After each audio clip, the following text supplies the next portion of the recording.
कहा जाता है कि आदमी का जब बुरा वक्त आता है ना तो छाया भी उसके साथ छोड़ देता है। आज भारत के भूतपूर्व उपराष्ट्रपति जगदीप धनखड़ के साथ वही हो रहा है। एक वक्त था जब जगदीप धनखड़ के पीछे पत्रकारों की एक भीड़ चलती थी। उनके एक इंटरव्यू के लिए पत्रकारों के बीच और टीवी चैनलों के बीच होड़ लगी रहती थी। लेकिन इधर 20 जुलाई को विवादास्पद परिस्थितियों में, संदिग्ध परिस्थितियों में जगदीप धनखड़ के इस्तीफे के बाद किसी भी न तो पत्रकार को न तो टीवी चैनल वालों को उनके पास जाने का मौका भी नहीं मिल रहा है। शायद यह भी किसी ने पूछने की कोशिश नहीं की कि आप कैसे हैं। आप सही जानते हैं कि जगदीप धनखड़ ने स्वास्थ्य कारणों के कारण अपने पद से अचानक इस्तीफा दे दिया था, तो कम से कम उनकी हेल्थ रिपोर्ट तो जारी कर देता। आप सोच लें कि आखिर ऐसा क्या हो गया, क्यों गधे के सींग की तरह अचानक गायब हो गए। देश की जनता को कम से कम उनके स्वास्थ्य के बारे में हक है कि उनका स्वास्थ्य कैसा है। बहुत से ऐसे मीडिया पत्रकार हैं जो काफ़ी चर्चित हैं। अंजना ओम कश्यप, चित्रा के त्रिपाठी है, सलील चौधरी हैं।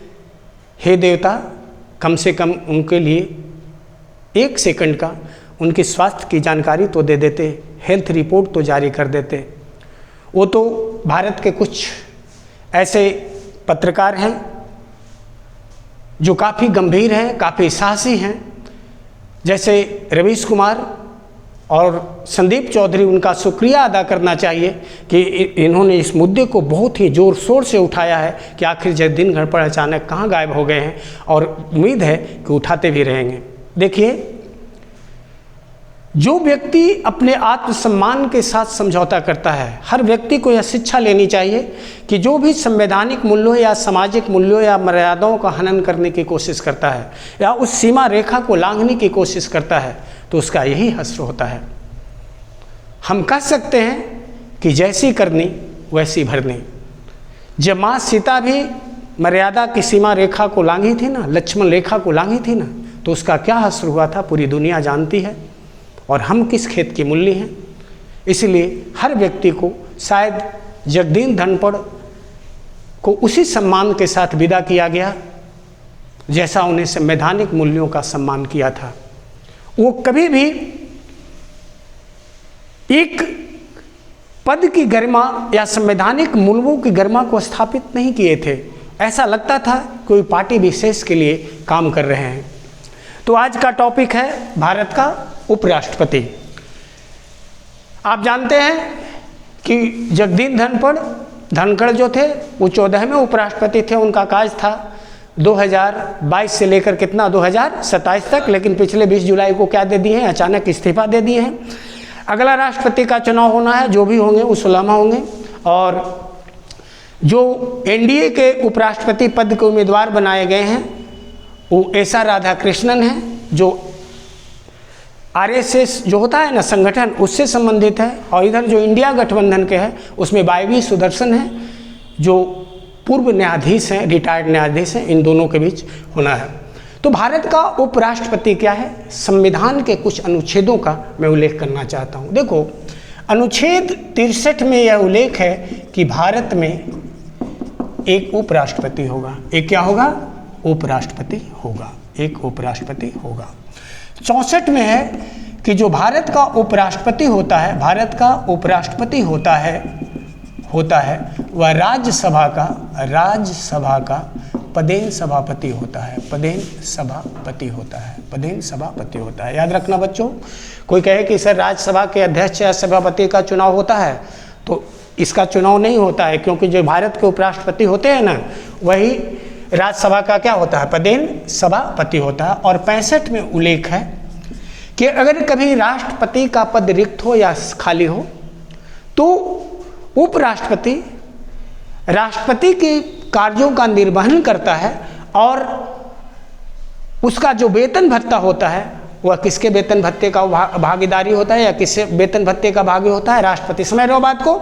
जब राष्ट्रपति का पद खाली हो या रिक्त हो तो उस राष्ट्रपति के पद पर कौन काम करता है, रिक्त होने पर कौन काम करता है, उपराष्ट्रपति। और राष्ट्रपति का जो वेतन मिलता है, जो भत्ता मिलता है, उस वेतन भत्ते के हकदार होता है कौन पति, उपराष्ट्रपति। जैसे अभी उपराष्ट्रपति का पेमेंट कितना है, 4 लाख है, और राष्ट्रपति का 5 लाख है, तो 4 लाख नहीं बल्कि कितना मिलेगा, 5 लाख मिलेगा। अनुच्छेद कितना मैं बता रहा था, अनुच्छेद 65 बता रहा था, ठीक है। अनुच्छेद 66 का जो ए है वह उपराष्ट्रपति का चुनाव प्रणाली है, उपराष्ट्रपति का चुनाव प्रणाली है, चुनाव प्रणाली है।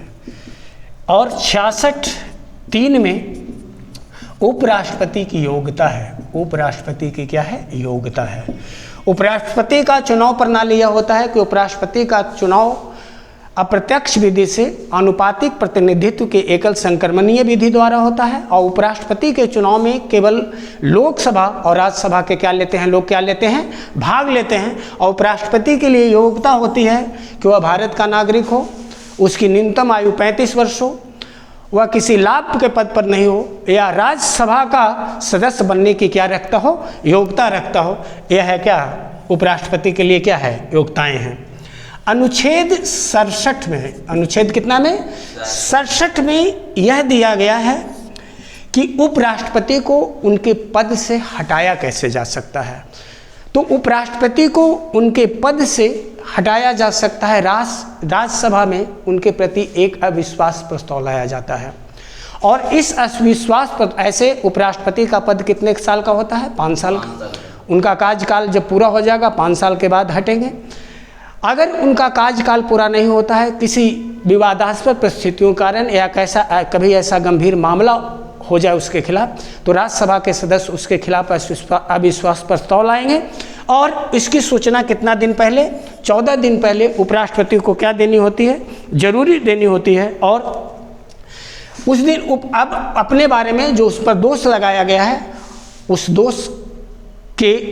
दोष मुक्त साबित करने के लिए अपने आप को उपराष्ट्रपति राज्यसभा में जवाब दे सकते हैं। उनको मौका दिया जाता है, 14 दिन पहले इसकी जानकारी दे दी जाती है। समझ में आ रहा है ना। या तो फिर, लेकिन राज्यसभा में अविश्वास प्रस्ताव बहुमत से पारित हो जाने के बाद इसे लोकसभा में भेजा जाता है, और लोकसभा की जब सहमति होगी तभी उपराष्ट्रपति को उनके कार्य पूरा होने के पहले क्या किया जा सकता है, हटाया जा सकता है। नहीं तो अगर अविश्वास प्रस्ताव फेल हो गया तो पुनः उपराष्ट्रपति अपने पद पर क्या रहेंगे, बने रहेंगे। कन्फर्म हो गया ना।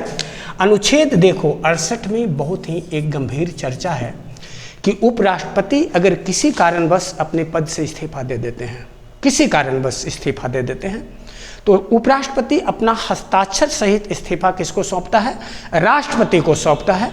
और किसी कारण अगर इस्तीफा दे देता है 5 साल के पूर्व, तो 68 में है ना कि पद खाली होने के बाद यथाशीघ्र जितना जल्दी संभव हो पाए उतना जल्दी उपराष्ट्रपति का पद भरना पड़ता है।